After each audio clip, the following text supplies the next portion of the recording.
¿Qué es eso del espíritu que vuelve? Vamos a leer. Mateo 12:43 dice, cuando el espíritu inmundo sale del hombre, anda por lugares secos buscando reposo y no lo halla. Entonces dice, volveré a mi casa de donde salí, y cuando llega la halla desocupada, barrida y adornada. Entonces va y toma consigo otros 7 espíritus peores que él, y entrados moran allí, y el postrer estado de aquel hombre viene a ser peor que el primero. Así también acontecerá a esta mala generación. Vamos a ver qué nos dice Lucas, porque cuando hay pasajes paralelos, es decir, cuando lo mismo lo podemos encontrar en otro evangelio, es bueno leerlo para ver si dice algún detallito más que no dice Mateo. En Lucas capítulo 11, verso 24, dice así. Cuando el espíritu inmundo sale del hombre, anda por lugares secos buscando reposo y no hallándolo, dice, volveré a mi casa a mi casa de donde salí. Cuando llega, la halla barrida y adornada. Entonces va, toma otros 7 espíritus peores que él, y entrados moran allí, y el postrer estado de aquel hombre viene a ser peor que el primero. Más o menos dice lo mismo, ¿vale? Muy bien. Sabemos que durante el ministerio del Señor Jesucristo, Él hizo muchos tipos de milagros. Hizo milagros curativos, gente que estaba enferma y la sanó. Hizo milagros de multiplicación de elementos como el pan y los peces. Hizo milagros que no eran directamente hacia una persona, pero que beneficiaban a una persona, como por ejemplo caminar por encima de las aguas. Cambió elementos, por ejemplo de agua, convierte H2O, lo convierte en vino, una cosa completamente diferente la una de la otra. Pero también hay un tipo de milagros o de manifestaciones que son muy típicas en el ministerio de Cristo. Y es expulsar demonios, expulsar espíritus inmundos que estaban atormentando a personas. Hay muchos casos en la Biblia, este es uno, pero hay muchísimos casos en la Biblia, incluso hasta de niños que fueron traídos por sus padres, y los niños se manifestaban, y dice que se tiraban en fuego y se tiraban en aguas profundas para quitarse la vida. Y bueno, vemos que en la vida del Señor Jesucristo, la confrontación de su vida, de su ministerio con el mundo de las tinieblas fue constante y permanente. Es como que los demonios, como que el diablo lo perseguía. Incluso hay casos donde dice la Biblia que nada más salir de la barca y poner sus pies en tierra, en la zona de los Gadarenos, dice que venía un hombre casi a comérselo, ¿no? Porque dice que casi vivían 2000, es una barbaridad, 2000 demonios dentro del cuerpo de ese hombre, ¿no? Primero, tenemos que partir de la base de que el mundo espiritual es real y existe. Amén, hermanos. Nosotros creemos en un Dios que nunca hemos visto. Nosotros creemos en ángeles que nunca hemos visto, salvo algunas excepciones.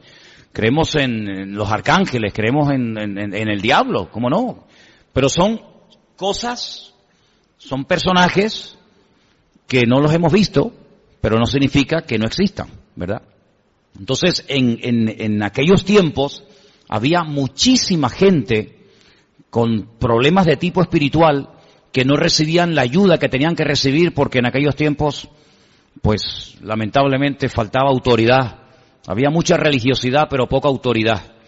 Y las personas pues las trataban como locas, las trataban como personas desquiciadas, pero realmente no se les trataba como deberían ser tratadas, ¿no? Así que primeramente partimos de la base de que el mundo espiritual existe. Algunos dirán, pero bueno, eso era antes, ¿no? Hoy en día no existe esta cosa. Bueno, el que tú no te hayas tenido que enfrentar con endemoniados no significa que no existe. Yo te digo que España es un país lleno de endemoniados. Pero lleno, ¿eh? Y muchas de las cosas que vemos, que uno dice, pero ¿cómo puede ser? ¿Cómo puede ser que una madre haya hecho eso? Bueno, yo te digo a ti que detrás de todo eso hay demonios que el Señor dijo, vienen a hurtar, a matar y a destruir. Es una cosa increíble, ¿no?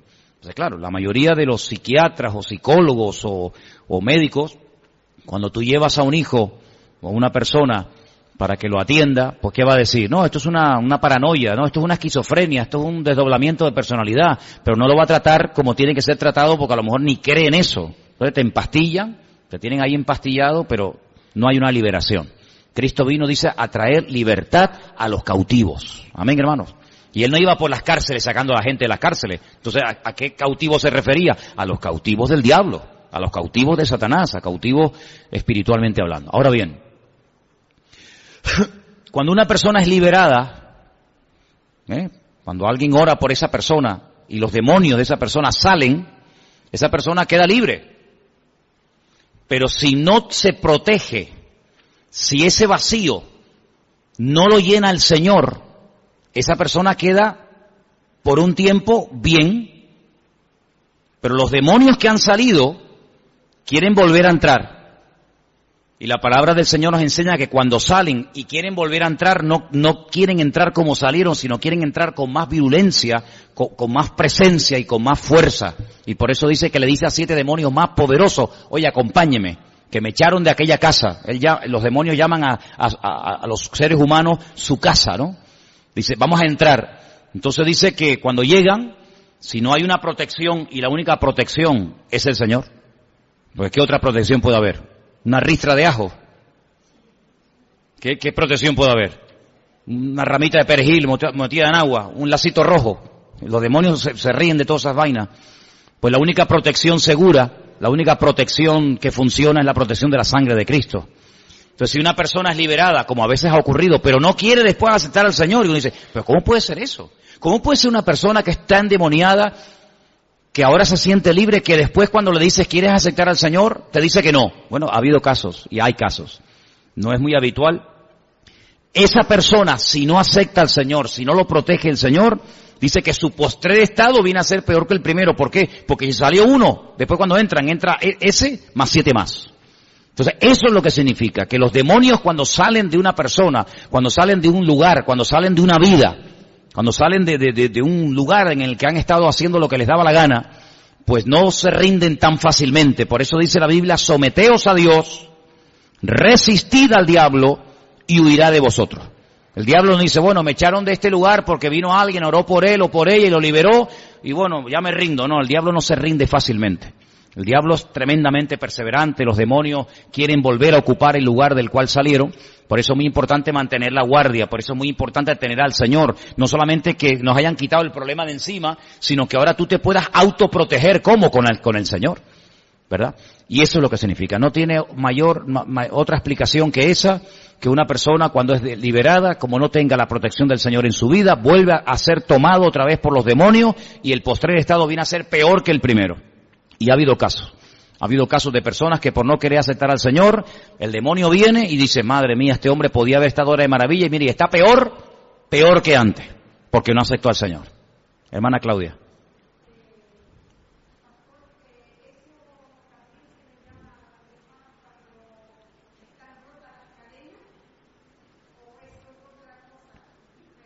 No, el ser liberado tiene muchas expresiones, muchos sinónimos, muchas frases que son liberados, se le ha roto las cadenas, sí, son diferentes expresiones. La cuestión está en que ha sido libre. ¿Sí? Dime, Pepita. Espera, Pepita. Momentito. Vamos a escuchar. Pero tienes que hablar fuerte porque hay hermanos que quieren oír las preguntas que ustedes están haciendo. ¿Dónde está el micrófono?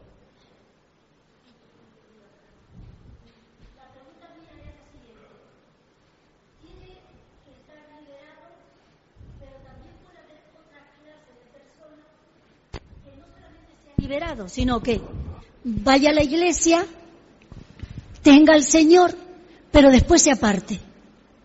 Se aleja, no va a los cultos, se va enfriando. También esa persona puede, Manolo, adolecer de que vuelvan no solamente el que no haya aceptado a Cristo, sino gente que hemos conocido que ha aceptado al Señor, ha estado un tiempo, unos años, se alejan y después los ve hecho polvo cuando los ve. Esa persona la veo deprimida, la veo mal, la veo sin ganas de vivir. También le puede pasar eso, ¿no? Las personas que más odia al diablo y a las que más quiere destruir es a los cristianos. A los inconversos ya son suyos. El diablo no tiene problema con los inconversos. Los que le creamos problemas al diablo somos nosotros los cristianos. Y para el diablo sería una maravilla tener a nuestros jóvenes, tenernos a nosotros, como trofeo de guerra, decir, lo vencí. Lo vencí. Claro, por eso yo digo que cuando tú estás con el Señor, no puede bajar la guardia diciendo, bueno, yo estoy con el Señor, ahora viva la pepa, hago lo que me da la gana, peco el viernes y me arrepiento el domingo. No, ten cuidado porque estás jugando con fuego. Porque incluso ha habido gente que cuando están en un tiempo bueno con el Señor, y todos han tenido tiempos buenos, se ponen a orar y a reprender y diablo, no sé qué cuánto, y cuando bajan la guardia el diablo dice, sí, ven para acá. ¿Qué me dijiste tú el otro día? Entonces, ha habido gente que se ha hecho el gallito, que no llevan una vida de santidad, de orden, de espiritualidad, sino que bueno, se emocionaron y diablo, te echo fuera, pues, y después a los 2 o 3 meses o semanas o días o lo que sea, ni ora, ni se congrega, ni lee la palabra, bajó la guardia, es una vida fría, una vida sin compromiso, sin santidad, y después uno dice, fíjate tú, que hasta llegó a predicar. Hasta que llegó a estar sirviendo al Señor, mira cómo ha terminado. Bueno, hermano, es que hay gente que piensa que, bueno, yo soy convertido, yo acepté al Señor, a mí ya no me puede afectar nada. ¿Seguro? Vaya. Esto dice, cuidar vuestra salvación con temor y temblor, no sea que nos deslicemos, dice la Biblia. Cuidar lo que Dios te ha dado. Es mi obligación cuidar mi relación con el Señor. Es nuestra obligación personal vigilar nuestra relación con el Señor día a día. Aquí no vivimos de la gloria de hace 5 años. Aquí nos tenemos que renovar constante y permanentemente. Bueno, si a un creyente que baja la guardia le puede meter el enemigo una paliza, imagínate a un inconverso que no tiene ni al Señor. Ese se lo come, se lo despedaza. Pero no significa que porque seamos creyentes, el enemigo ya no se mete con nosotros. De hecho, la pregunta es, ¿quién es la persona que más en santidad y en orden ha vivido de todos los tiempos? El Señor Jesucristo. ¿Y el diablo se metía con él? Hombre, es decir, que por ser creyente, por ser cristiano, el enemigo ya no intenta atacarnos, destruirnos, debilitarnos, enfermar. Por supuesto que sí. Si tentó y se atrevió a ir al Señor, ¿cuánto más a los hijos del Señor? Por lo tanto, aquí no podemos bajar la guardia en ningún momento, sino todo lo contrario. Y si tuviste antes de conocer al Señor, si tú tuviste antes de conocer al Señor ciertos y determinados problemas de tipo espiritual, ándate con ojo, porque cuando una persona baja la guardia, en lo primero que cae es en aquello que te dominó. Por eso dice la Biblia, el que piense estar firme, mire que no caiga. ¿Qué me estaban preguntando por ahí? Pero tienes que hablar fuerte porque la gente quiere escuchar. Rápido, Luis. Y el demonio se apodera de cualquier persona, incluso tampoco, incluso la que esté en el Señor. No. O sea, simplemente tú puedes sentir la arremetida del diablo, pero también puedes pedirle socorro al Señor. Hombre, eso por supuesto. Un cristiano... Vale, respondo a la pregunta. Un cristiano no puede estar poseído por demonios. Aquí en esta iglesia no creemos esto. Hay iglesias evangélicas que sí, Hay iglesias evangélicas que creen que los cristianos pueden estar endemoniados. Nosotros no compartimos esa enseñanza. Nosotros creemos que o estás o no estás en Cristo. No, yo tengo el Señor, pero bueno, puedo tener 2 o 3 demonios por ahí escondidos. No, aquí no creemos en esas vainas. Aquí creemos que la obra del Señor es completa, total y absoluta. Ay, es que yo tengo depresiones. ¿Y eso qué significa? Todo el del deprimido tiene demonios. No mezclemos una cosa con otra. Cuando el demonio, cuando espíritus malos atormentan a una persona es porque esa persona no tiene la protección del Señor, porque si la tuviera el diablo ni le toca. Un momentito, el diablo ni le toca.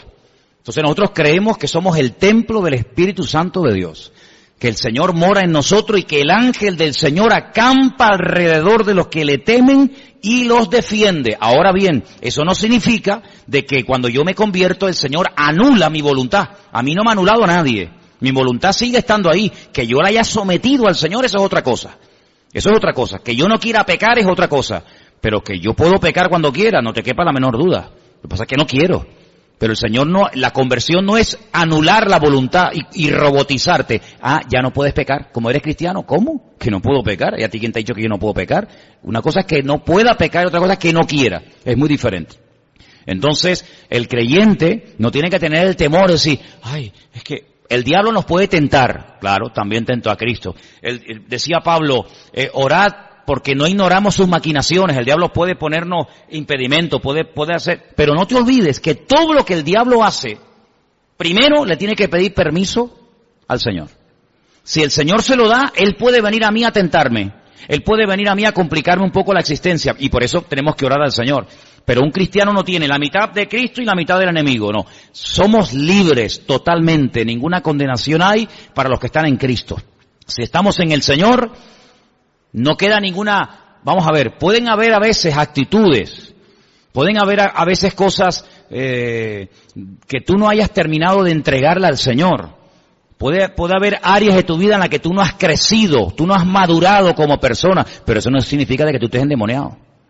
Esas son cosas muy diferentes. Ser endemoniado es que el diablo controla tu vida, tu salida, tu entrada, tus pensamientos, tus emociones, el levantarte, el acostarte, el comer, el respirar. El diablo controla, está ahí adentro. Pero si el Señor lo expulsó de nuestra vida, ahora somos libres, hemos pasado de muerte a vida, mientras nos mantengamos firmes y bien parados en el Señor, yo estoy protegido por la mano del Señor. No es que hay santeros y curanderos, a mí como si hay lo que quieran, no nos pueden tocar mientras estemos bien agarrados a Cristo. Baja la guardia y ponte a hacer el tonto para que veas cómo el enemigo te mete una sacudida que no te la vas a creer ni tú. Pero nosotros estamos seguros en el Señor. El enemigo no viene y, hermano, vamos a orar ahora para, como hay iglesias que tienen un culto a la semana, son 4 gatos. Y todas las semanas oran para echar los demonios de la vida de esos creyentes. La semana siguiente, hermanos, pasen adelante para orar, para echarles, pero vamos a ver, ¿salieron o no salieron? Eso es una vida de temor, y el Señor no nos ha llamado a temor. El Señor nos ha llamado a tener el gozo de la salvación, y somos libres, hermanos, somos libres en Cristo. Yo no tengo que tener miedo. Oye, es que un día estoy desanimado. Bueno, ¿y qué? Ahora, ¿qué pasa? Que el diablo entró en mi vida. ¿Pero qué dice, mijo? Cristo dijo un día, hoy mi alma está triste, yo estoy triste hoy. Y lo dijo el Señor. Entonces, no. Oye, hay circunstancias, chico, hay momentos. Tú te vas a enterrar a un padre, a una madre, a un hijo, a un amigo, al cementerio, y no te pones allá a remolinear. Hay un dolor en tu corazón, no somos de mármol, no somos de piedra, pero eso no significa de que el diablo ya se apoderó de mi vida. En absoluto, en absoluto. Hay creyentes que no tienen claro el poder y la autoridad que tenemos en el Señor. El maligno ni nos puede tocar, ni acercarse a nosotros. Ahora, cuando a veces somos tentados, dice la Biblia, no es que Dios te manda tentaciones, sino que tú estás creando un ambiente, porque tú y todos tenemos debilidades, o tú no tienes ninguna. Tú sabrás cuáles son las tuyas. Si tú esas debilidades que tú tenías y que todavía tienes, porque somos de carne, ¿verdad? Si tú las alimentas, si tú no huyes del pecado, si tú estás jugando con fuego, pues amigo, después no digas, no es que el diablo, es que tú le das lugar al enemigo, estás jugueteando, estás tonteando, estás acariciando al pecado. Tú estás creando un ambiente propicio a que caigas.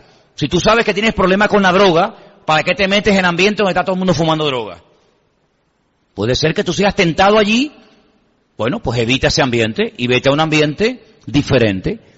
Entonces tenemos que ser sabios y darnos cuenta de que a veces nosotros le damos como ideas al enemigo, le damos lugar al enemigo, y la Biblia dice, no deis lugar al diablo, no le des lugar porque como le des lo va a coger, ¿me entiendes? Entonces tengamos cuidado con eso también, pero sobre todo tengamos la seguridad, la paz, la tranquilidad de que el Señor está conmigo y Él me protege y se acabó. Amén. ¿Quedó claro? Ok, muy bien. Vamos a ir al libro de Gálatas, por favor. Hoy en la clase de hebreo aprendimos los nombres de las características del fruto del Espíritu. Tengo una Biblia en hebreo y la palabra fruta o fruto es peri, y en plural es perot. Y me llama la atención de que está siempre el tema en singular. Siempre está en singular. El fruto, no los frutos, sino el fruto del Espíritu es. Estoy en Gálatas 5:22. Y ahora dice amor, gozo, paz, paciencia, benignidad, bondad, fe, mansedumbre, templanza. Contra tales cosas no hay ley. En medio de una lista terrible que ahora vamos a leer también, el apóstol Pablo hace un alto en el camino, abre un paréntesis, hermanos. Esto es lo que se tiene que manifestar en la vida de un hijo de Dios. Esto es lo que se tiene que notar en la medida en que vamos creciendo, en la medida en que vamos madurando. Esto es un fruto. Hermano, el fruto no crece de la noche a la mañana. Usted planta un árbol hoy y mañana no puede estar disfrutando del fruto. Tiene que esperar, tiene que abonar, tiene que estar años a veces esperando a que llegue el fruto. Y en la vida del cristiano exactamente igual. La salvación es así, instantánea. Usted no se va salvando poco a poco. Entonces dice, bueno, ¿usted quiere aceptar al Señor? Sí, bueno, vamos a hacer una oración, vamos a orar por usted, guiarlo en una sencilla oración de arrepentimiento, pero mañana tiene que venir, porque usted se salvó un poquito. Mañana vamos a salvarle otro trocito. Y pasado, no, usted se salva sí o sí. El Señor no le dijo al ladrón en la cruz, bueno, no sé qué hacer contigo, porque no, hoy estarás conmigo en el paraíso. La conversión es instantánea e inmediata. ¿Cuántos dicen amén? Usted pide perdón de sus pecados al Señor. Supongamos que usted le pide perdón al Señor por 3 pecados. ¿Cuánto les perdona si usted pide perdón al Señor? ¿Los 3? Ya está, no hay ni más ni menos. Pero el fruto no es instantáneo. El fruto es progresivo en la medida en que usted vaya creciendo, acercándose al Señor. Pero vamos a leer a partir del versículo 16 para que usted vea qué interesante la diferencia entre lo que la Biblia llama la carne y el fruto del Espíritu. Verso 16 dice, digo pues, andad en el Espíritu y no satisfagáis los deseos de la carne. Ahora, hermanos, ninguna carta del Nuevo Testamento fue escrita en conversos.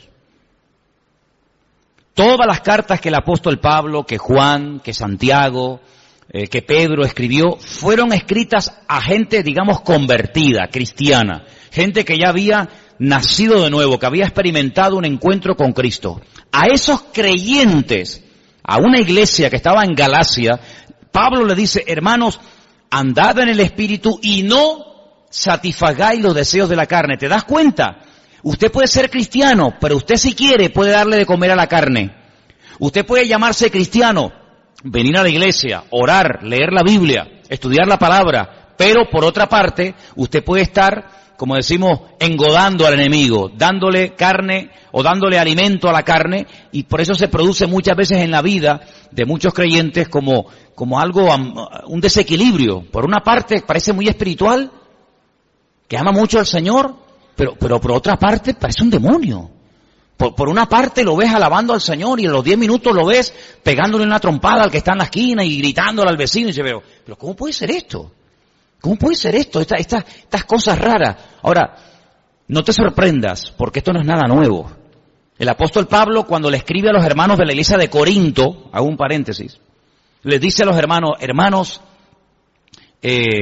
como que les reconoce, les felicita en el capítulo 1, dice, nada os falta en cuanto a los dones del Espíritu, pero en el capítulo 3 los llama niños, los llama carnales, os di a beber leche y no vianda porque aún no sois maduros, no sois capaces todavía, porque oigo, y dice, y en parte me lo creo, que entre vosotros hay celos, hay envidias, hay divisiones, hay favoritismo, yo soy de fulanito, yo soy de menganito, dice, y si os comportáis así, dice, no sois carnales y andáis como niños.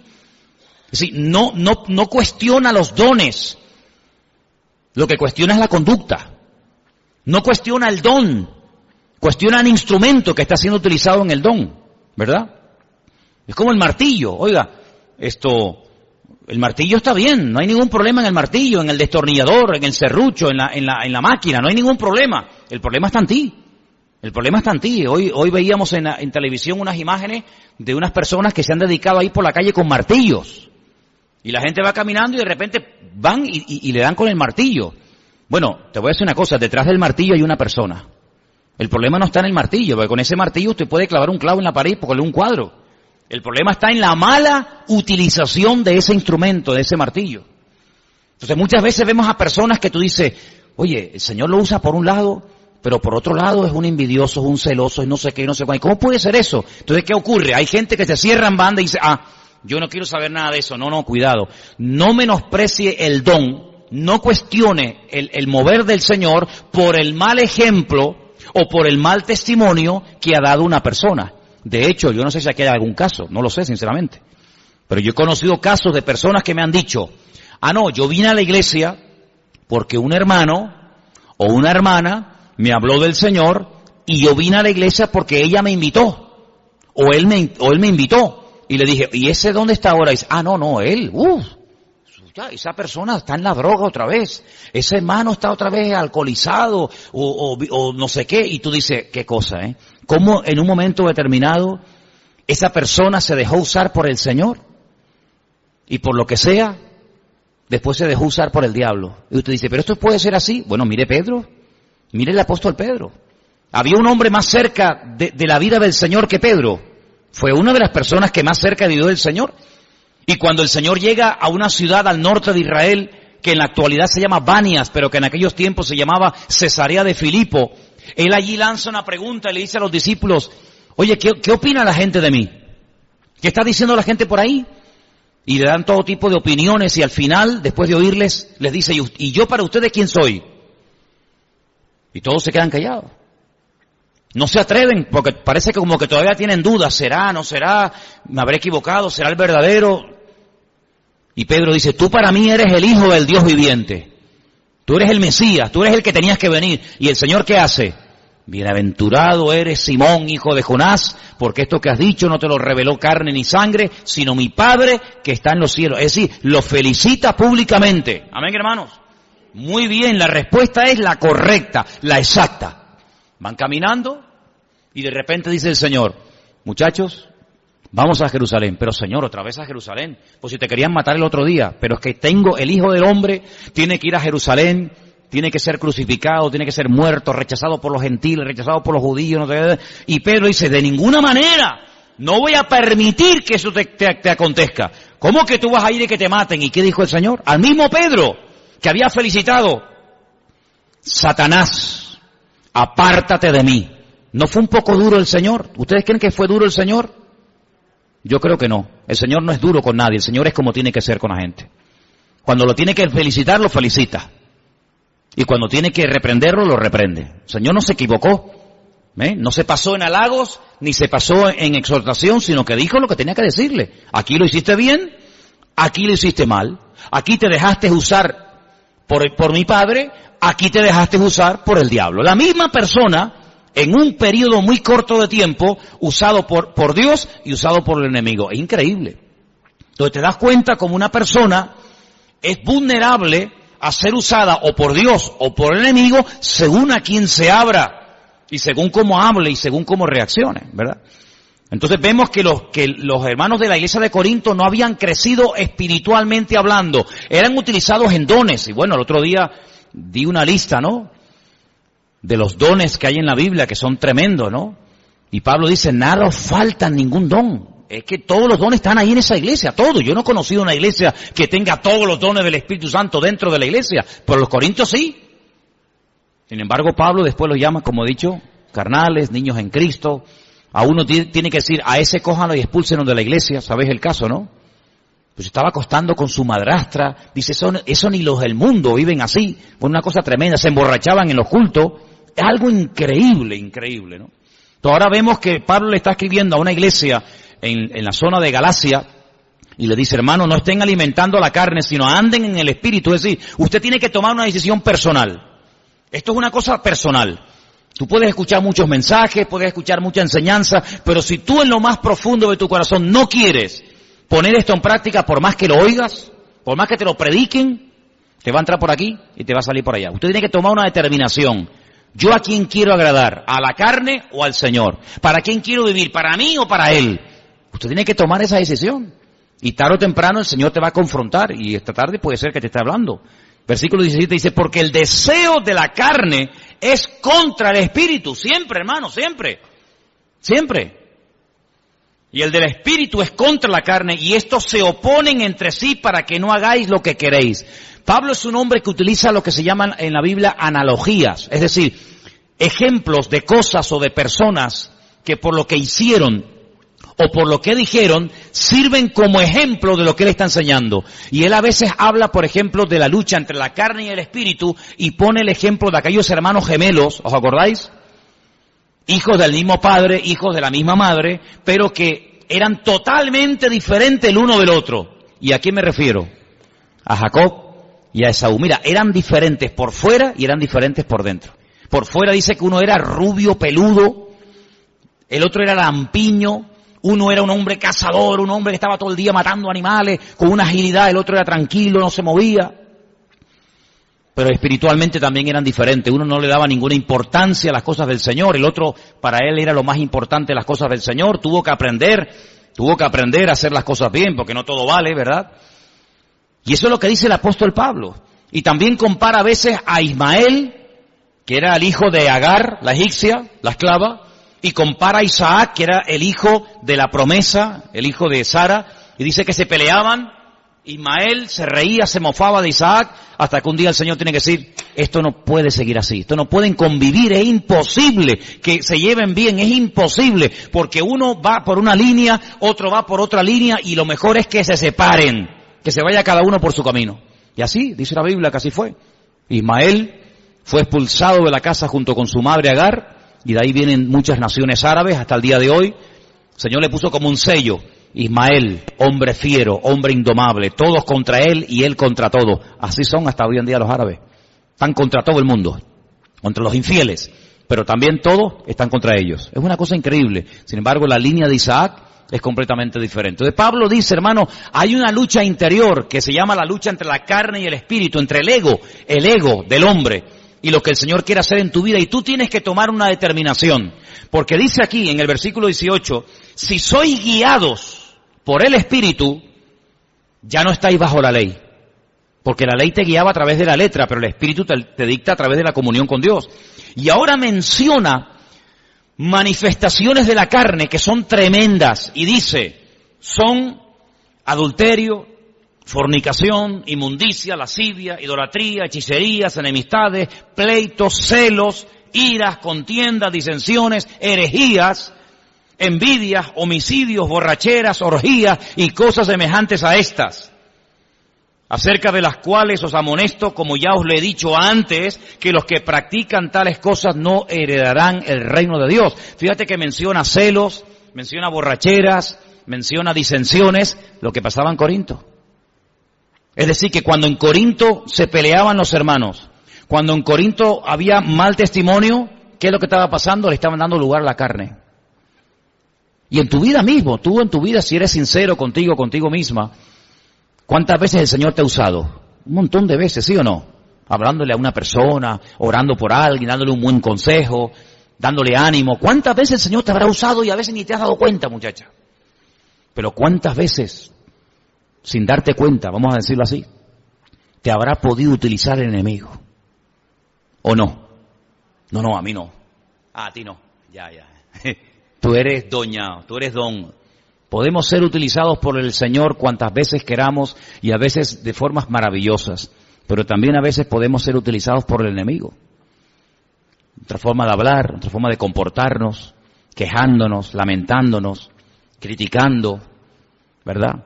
Despotricando contra el Señor, contra el mundo, creyendo que el Señor nos tiene olvidados, que no nos atiende, que no nos trata como merecemos, que no responde a nuestras oraciones, que se lo he pedido 50 veces y parece que pasa de mí, no me hace ni caso. Y esas actitudes las podemos cultivar y al final está dando lugar ¿a qué? A la carne. Y dice que los que piensan en las cosas de la carne, pues eso produce muerte. Pero los que piensan en las cosas del Espíritu, eso trae vida, eso trae restauración a nuestra vida. Entonces lo que se tiene que notar en nuestra vida es que la carne va muriendo, pero que el Espíritu, el fruto del Espíritu se va manifestando. Y yo te pregunto esta tarde, y todos deberíamos de preguntarnos, ¿estas 9 características del fruto del Espíritu se notan en tu vida? Claro, esto es una cosa curiosa porque ponía el ejemplo esta tarde en la clase de que, imagínate, tú coges una mandarina y hay muchos, ¿cómo se llama? Gajitos de esto, ¿no? Imagínate que tuviera 9, abres una mandarina y hay 9 gajitos, y pruebas uno y uno sabe a la mandarina, otro sabe a pera, otro sabe a melón, otro sabe a uva, otro sabe a sandía. ¿Cómo puede ser que un fruto sepa de 9 formas diferentes? Esa es la forma como el Señor obra en tu vida. Pero lo que está bien claro es que estas características se tienen que notar en nosotros. Cada vez tenemos que tener más paciencia. Y sabes, veíamos hoy en la clase de hebreo cómo se llaman a estas características, y cuando llegamos a la palabra paciencia, una de las expresiones que usa es Orech Ruach. Orech es oreja, oído. Ruach es espíritu. Es decir, que relaciona la paciencia, fíjate qué cosa tan curiosa, como en hebreo a la paciencia se la relaciona con el espíritu. Como el que oye al espíritu, sería una traducción más o menos literal, ¿no? Ruach, o Orej Ruach, el que oye al espíritu, eso lo llaman paciencia en la Biblia. Es decir, que no se puede tener paciencia aunque uno quiera tenerla, ni se puede tener amor aunque uno quiera tenerlo, ni se puede tener misericordia, ni se puede tener bondad, ni se puede tener fe, sino que es algo que el Señor hace en nuestra vida cuando verdaderamente nos rendimos a Él. Si no, yo voy a tener paciencia, voy a proponerme tener paciencia, y es cuando menos paciencia tiene uno. Porque esto no es algo que yo puedo producir. Usted puede producir paciencia. A ver, dime cómo. ¿Cómo viene la paciencia? ¿Dónde se compra eso? ¿No dice que vienes por las pruebas? Luego, si quieres tener mucha paciencia, ni se te ocurra pedirla. Porque como se te ocurra pedir paciencia, te van a venir un montón de pruebas encima para ver si verdaderamente tienes paciencia. Entonces, mejor no pidas eso, deja que venga sola. ¿Cuánta fe podemos tener, aunque nos propongamos tener fe? Hermano, esto es aprender a depender del Señor. Y es una de las cosas que la gente no quiere, porque la gente siempre que tiene por delante, no, yo puedo, y yo tal, y yo no sé qué. Entonces, cuando tú les oyes hablar, dice, ¿yo qué, mijo? ¿Saben por qué hay poca gente que se convierte? ¿Saben por qué hay mucha gente que, bueno, te pueden respetar, están de acuerdo contigo? Pero convertirse, ¿saben lo que significa? Rendirse. Decir, yo estoy equivocado, no es con mi fuerza de voluntad, no es con mi experiencia en la vida, no es con mis títulos colgados en la pared, sino que yo muero para que verdaderamente Cristo pueda desarrollar su vida a través de mi vida. ¿Y quién quiere morir? Nadie. Nadie quiere morir. Cuanto más años pasan, por eso qué bonito cuando un joven se convierte. Porque es mucho más difícil que una persona con muchos años a veces reconozca que muchas de las cosas que ha hecho en la vida no le han servido para nada. ¿Y esto qué es? Un palo a tu ego como hombre, un palo a tu ego como persona. Es decir, ¿cómo? ¿Que no ha servido nada a mis misas y mis sacrificios? Pues no, eso es lo que la Biblia llama obras muertas. Cuando uno está empezando en la vida está como más tiernito, ¿no? Es más moldeable. Pero cuando uno ya tiene unos años y has padecido, y has ido por aquí, y has ido por allá, uno como que llega un momento que se crea como una especie de caparazón, donde tú llegas a tener una cierta confianza en tu experiencia, en tus decisiones, etcétera, etcétera, y la conversión que es un golpe en la línea de flotación. Es decir, ríndete, mijo, separado de mí, nada podéis hacer. ¿Cuántos dicen amén? Incluso te digo más, y voy un paso más. Es mucho más fácil trabajar con un creyente recién convertido que con un creyente que lleva un montón de años convertido al Señor. Dice, ¿pero cómo puede ser eso? Claro, porque el que empieza todo es nuevo, todo es novedad, todo es bonito. Ay, sí, no me diga. El que lleva años, todo... Bueno, ya será menos. ¿No? Sin embargo, cuando nos convertimos, todo era novedad, todo era hermoso, todo era nuevo, pero cuanto más años pasan en el Señor, parece como que ya todo lo sabemos. Parece como que hemos llegado a un cierto nivel y el Señor cada día nos quiere enseñar que si no dependemos de Él, es imposible que podamos crecer en los caminos del Señor. Ahora tú imagínate cuando el Señor le dice a los discípulos, mire, si ustedes no se hacen como niños, hacerme como niño, ¿sí? Volver a ese nivel de inocencia, volver a ese nivel en el que el papá le dice, después te lo doy. Y el niño le cree. Ahora, te voy a decir una cosa, como le digas al niño que después se lo das, como no se lo des, te digo una cosa, a las mujeres y a los niños, como le hagas una promesa, no la olvidan en la vida. Los que no están casados no saben de lo que estoy hablando. Pero como tú le digas a tu mujer, no, yo mañana te llevo, seguro, sí, no te preocupes, yo mañana te llevo. Tú mañana no te acuerdas, te dice, tú me dijiste que me llevaba. Bueno, pero te lo dije para que te callaras, ¿no? Como le digas eso, entonces ya no cenas, amigo. ¿Me entiendes? Y como tú le digas a un niño, no, yo después te lo compro, yo después te llevo, yo después te lo doy, como no cumpla, te digo una cosa, es un daño tremendo porque pierden la credibilidad en la promesa de su padre o de su madre. Pero dice la palabra de Dios que tenemos que hacernos como niños. Llegar un momento de decir, si mi Dios me dijo que Él me va a ayudar, Ya está, ¿por qué? Porque mi papá, mi Dios me dijo que Él me va a ayudar y me sobran no hace falta darle explicaciones filosóficas y no hace falta decirle no, sino que tú le dijiste que después se lo das y el niño se lo cree. Así deberíamos de hacer nosotros. Amén, hermanos. Tener esa inocencia de decir, Señor, si tú me has prometido sacarme de los problemas, si tú has prometido estar conmigo todos los días hasta el fin del mundo, yo te creo. Yo te creo, aunque no lo sienta, aunque no lo vea, aunque no sé qué, me da igual. Mi Señor me ha dicho que así va a ser y así lo creo. Gloria a Dios. Ni más ni menos. Pero sigo leyendo, dice verso 24. Pero los que son de Cristo han crucificado la carne con sus pasiones y con sus deseos. A la carne hay que crucificarla, no reprenderla. Siente que voy a reprender la ira, voy a reprender la impaciencia. No, eso no se reprende. Lo que hay que reprender son los demonios. Hablamos antes de ellos. Lo que hay que hacer es crucificar la carne. Si vivimos por el Espíritu, andemos también por el Espíritu. No nos hagamos vanagloriosos, dice la Biblia, irritándonos unos a otros, envidiándonos unos a otros. Ahora mire qué texto tan interesante, siempre me ha llamado la atención este texto. Hermanos, le habla a creyentes, hermanos, si alguno fuere sorprendido en alguna falta, vosotros que sois espirituales, restauradle con espíritu de mansedumbre, considerándote a ti mismo, no sea que tú también seas tentado. ¿Esto qué significa? Mira, hermano, es muy fácil dar consejos a los demás. Es muy fácil, hay gente que tiene una habilidad y un don para darle consejos y decirle a los demás lo que tienen que hacer y lo que no tienen que hacer. Pero luego a ellos no se dan nunca ningún consejo.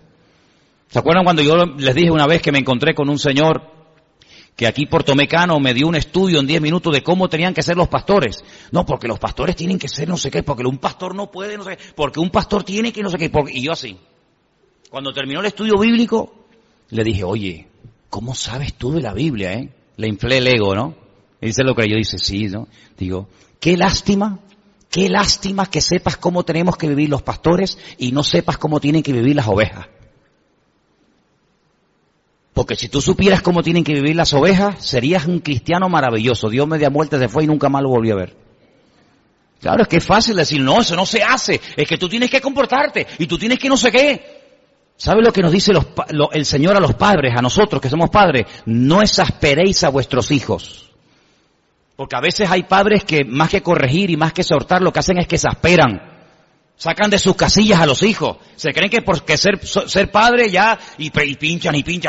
Oye, no te pases, que ser padre y ser madre no significa que puedes estar ahí pinchando y pinchando, que también el otro en un momento determinado puede saltar.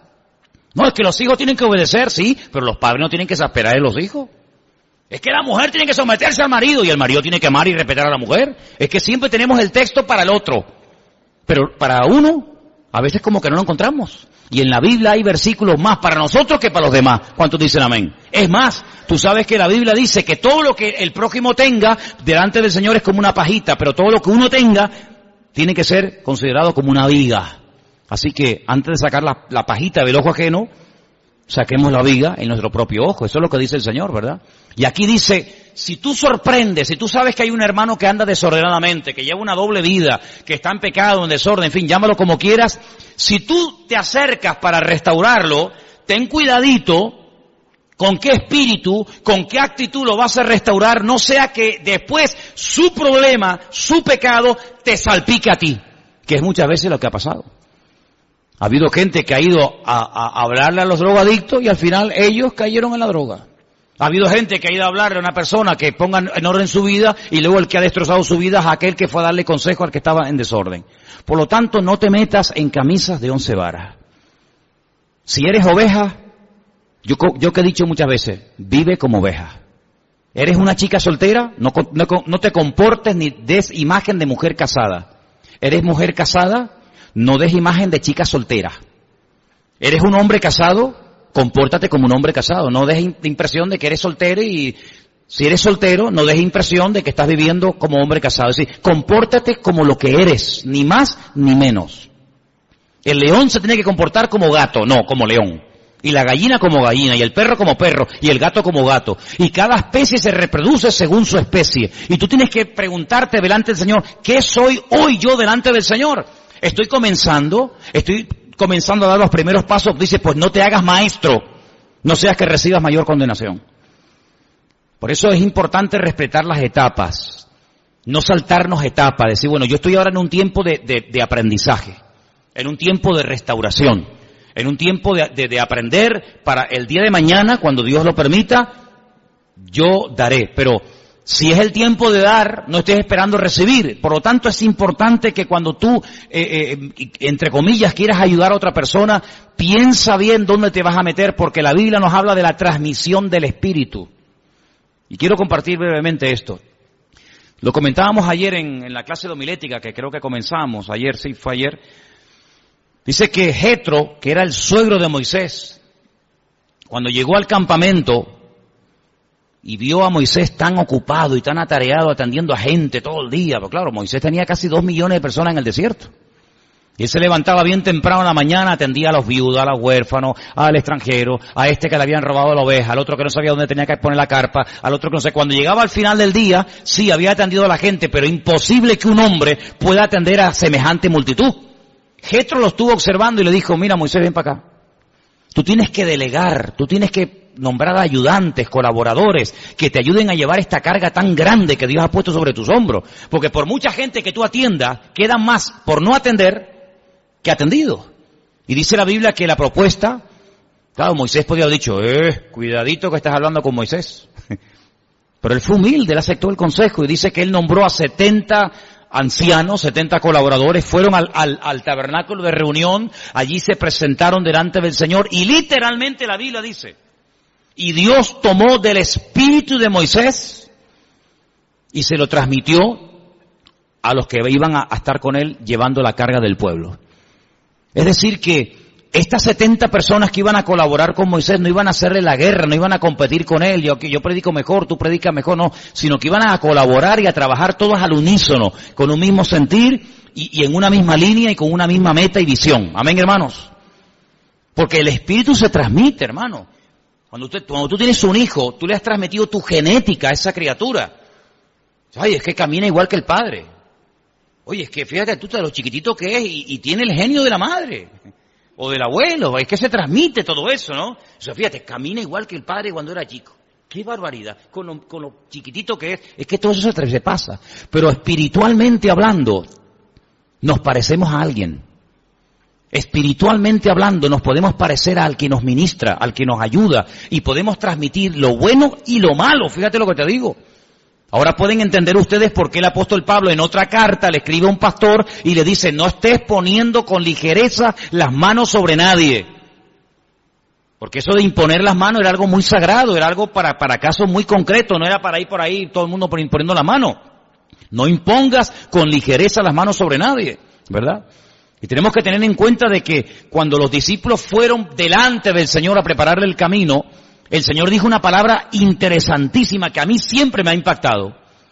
Y la palabra fue esta, dice, cuando ustedes vayan a una ciudad, a una casa, a una aldea, si les reciben, si les dan hospedaje, si les dan comida, si los atienden, dice, escucha, vuestra paz reposará sobre esa casa. Si no, vuestra paz se volverá a vosotros. Es decir, el Señor no dice mi paz, sino dice vuestra paz. Por estar con el Señor, ya ellos comenzaron a parecerse al Señor. Ya ellos hablaban como el Señor. De hecho, cuando Pedro dijo, no, yo no le conozco, yo no sé quién es, la criada dijo, tú eres de ellos porque tú hablas. Le dijo, ¿se acuerdan? Tú hablas como ese hombre. Por más que quieras negarlo, tú hablas como ese hombre. Se te pegó el acento, se te pegó su forma de hablar, su forma de comportarte. Por lo tanto, eso es lo que se tiene que manifestar en nuestra vida. El fruto del Espíritu, ¿qué es? Es reflejar las características de nuestro Dios, pero cuando estás pegado a Él, terminas hablando como Él, pensando como Él, sintiendo como Él, viviendo como Él. Cuando no se manifiestan las características del Espíritu, es que no te pegas tiempo con Él. Se manifiesta que, pues, tu carácter, tu personalidad, tu genio, tu bravura, tu impaciencia, tu no sé qué. Pero cuando tú estás cerca del Señor, el Señor como que calma la fiera, ¿no? ¿Sí o no? Como que calma la fiera y se nota que estás empapándote del Señor. Cuando no te empapas del Señor, ay amigo. Me acuerdo que mi madre cuando yo me enfadaba me decía siempre, ya le salió el sierra. Decirle salió el sierra significaba lo más negativo que te puedas imaginar, ¿verdad? Entonces, hermanos, nos tenemos que llegar a parecer al Señor. Usted dice, pero es que nos falta mucho. Es verdad, hermanos. Nos falta mucho. Nos falta todavía mucha paciencia, ¿sí o no? Mi madre. ¿Cuánta paciencia nos falta? A veces estamos en un semáforo que tarda. ¿Cuánto puede tardar un semáforo de cambiar de rojo a verde? ¿Cuánto puede tardar? 1 minuto. Póngale 3 minutos. ¿Qué son 3 minutos? Sí, vale, venga, pongamos 5. Yo sé que hay algunos semáforos que yo los quitaría. Yo personalmente iría con una Nacha y los quitaría. Pero tú dices, bueno, ¿qué son 3 minutos? ¿Qué son para nosotros en el tráfico 3 minutos? Una locura. Llegas al banco, llegas al Mercadona, llegas a una tienda, llegas a un sitio y hay cola. ¿Cuántos hay detrás? Tú cuentas, ¿no? Yo cuando llego a una cola digo, ¿estos dos estarán juntos? Si no, pues tú lo ves hablando y dices, estos son dos. Es uno, aunque están dos. 1, 2, 3, 4, 6 personas, mi madre. Y ya es como decir, mi madre, ya me condenaron a San Quintín, a la cárcel de Alcatraz 20 años, ¿no? Pues tienes que esperar 6 turnos, eso es una cosa terrible, ¿no? ¿Cuántas veces, hermanos, nos impacientamos por cosas que antaño se tardaban años en conseguir? ¿Cuánto se tardaba en ir a América hace años, en barcos de vela? A ver si llegamos, Sin embargo, hoy en día todo lo queremos rápido, todo lo queremos deprisa. Nos hace falta paciencia. Nos hace falta muchas veces manifestar esa mansedumbre, esa benignidad, ese gozo en la adversidad, claro. Pero gracias al Señor y lo podemos decir para la gloria del Señor, por supuesto, que hoy estamos mejor que ayer. Mañana será otro día, pero hoy podemos decir, hasta aquí el Señor me ha ayudado. Por eso yo les quiero animar esta tarde a todos ustedes que no vivan en condenación, hermano. Que no vivan bajo ese espíritu de condenación, sino que te regocijes porque puedas decir, Señor, yo hasta aquí he llegado. Sí, es que tú fuiste y tú hiciste y te fuiste y viniste, te enfriaste y no sé qué era. Bueno, ok, ya está, pero eso es pasado, mijo. La realidad es que yo estoy hoy aquí alabando a mi Señor, amo al Señor, hoy he estado alabando al Señor, escuchando su palabra y puedo decir que hoy estoy en el lugar correcto, en el momento correcto por la misericordia y por la gracia del Señor. ¿Cuántos dicen amén? Que nos falta mucho. Hombre, ¿y a quién no, hermano?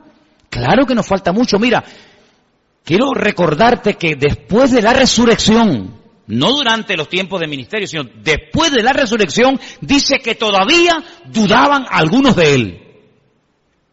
Pero bueno, ¿pero qué más queréis ver, hijos?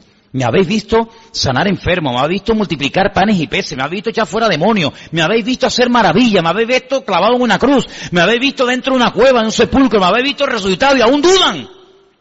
¿Cómo se puede todavía dudar? Bueno, hermano, porque somos de carne y somos todavía polvo y ceniza, como decía el patriarca Abraham. Pero podemos decir para la gloria del Señor que hoy hasta aquí nos ha ayudado el Señor. Y hoy podemos todos declarar que Él es nuestro Dios. ¿Cuántos dicen amén? Y hoy podemos declarar que creo firmemente en su palabra. ¿Cuántos dicen amén? Sí, pero es que hace 3 meses atrás te enfriaste, hace 4 meses te pecaste. Sí, pero ya está. No vivo bajo condenación, vivo en la libertad gloriosa de los hijos de Dios. ¿Cuántos dicen amén? ¿Y saben qué? Y mañana estaré mejor, porque si hasta aquí me ayudó el Señor, el que no cambia, que es el mismo ayer, hoy y por los siglos, quiere decir que si hasta aquí me ayudó el Señor, mañana también me ayudará el Señor. ¿Cuántos dicen amén? Den un aplauso a alguien esta noche. Bendito sea Dios. Dios está conmigo. Su victoria es mi victoria. Y Él no me abandona. Aleluya. Gloria a Dios. Ahora, leí hace algún tiempo un libro que decía, ¿tú quieres saber cómo tú realmente eres? Dice, hasta que no te cases no lo vas a saber. Y es verdad, amigo. Porque Dios pondrá a nuestro lado a una persona que nos hará recordar a veces lo que a veces no vemos o no queremos ver. Pero no te enfades con él. No te enfades con ella. Porque eso también lo permite el Señor. Los padres que Dios te ha dado son los que tú necesitabas y necesitas para poder crecer y llegar algún día a un nivel óptimo en el Señor. Sin ese padre, sin esa madre, sin esas circunstancias que tú a veces no entiendes o te rebelas o no quieres aceptar, tú no hubieras llegado hasta aquí, hasta el día de hoy. Sin aquel divorcio sin aquella separación, sin aquel enfado, sin aquel rechazo, tú no hubieras llegado hasta el día de hoy. Si todo el Señor lo ha organizado de tal manera que aquí es donde nos encontramos todos. Y si miramos atrás, dice, uy, fíjate, yo vine